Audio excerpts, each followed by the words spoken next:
Nandito na ako, no? Nakapamalengke na ako at ano ako ng isda. Ayan ang ulam natin ngayon. Galunggong na isda. Ayan. Ano pa? Oy! Ulam nyo? Ha? Ano ulam nyo? Kakain kami sa amin. Hindi pa nga ako nakakaluto. Kararating ko lang eh. Bumili lang ako ng isda sa bayan. Oh. Kararating ko lang kain yung inaano mo. Bakit kain? Ano na naman yung nasa isip mo? Hindi pa nga kami nakakaluto. Ano ko na ulam nyo eh?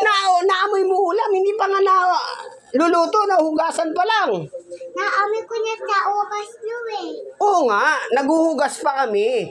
Pasikasuhin mo muna kami na makaluto. Hindi pa nga kami nakaluto ng kanin eh. Tapos nangungundisyon ka na dito kakakain. Ano ba naman yan? Hindi. Oh. Dito ko lang makain. Malakang na ulam eh. Di gusto mo lang dito kumain dahil wala kay ulam. Pero naglilinis pa kami ng isda.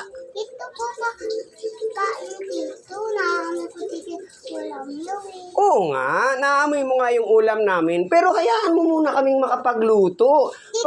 Dito ko lang dito eh. Oo nga, ang sabi ko lang naman, hayaan mo muna kami magluto. Pag naluto na namin, di pwede ka nang tawagan namin para kumain. Hindi pa kami nagluluto eh. Dito ko pa eh. Dito lang eh. Oo nga, dito ka nga. Aantay muna ako dito eh. Babantayan mo pa. Babantayan pa kami. Magbabantay pa kung ano. Ikaw pwede? Ano magagawa ko, anak? Magbabantay ka kung maluluto na yung inaano niyang isda, ganon? Para sigurado dito kakakain. Apa? Ano ba naman itong bata na to? Nandito. Ba't kailangan magbantay ka? Di pag naluto, tawagan ka namin. Ano ka din no? Sigurista ka. Bakit nandito yan? Ikaw ang tanong ko, bakit nandito ka? Bahay namin to. Hindi pa kami nagluluto, nakikikain ka na. Tama ba yun? Ang aga-aga, nag-ano pa kami ng isda namin para lutuin? Naamoy mo na agad na ang sarap. Paano maging masarap? Hindi pa nga luto. Dito ko lang eh. Oo nga, gusto mo. Grabe itong bata, guys. Naamoy niya na agad yung isda. Hindi pa naluluto, gusto nang kumain dito.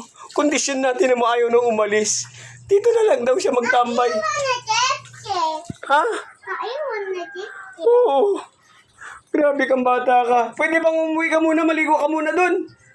Tapos na yan ako nani eh. Tapos ka na naligo?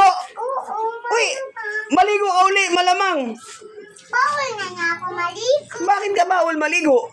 Siyempre, hindi naman madadakit ako. Pag ganun ba yun? Oo. Maligo ka uli doon. Mamaya tawagan ka namin pagkakain na. Ayaw ko! Ayaw nang umalis. Magbantay daw siya sa ulam namin. So yun guys.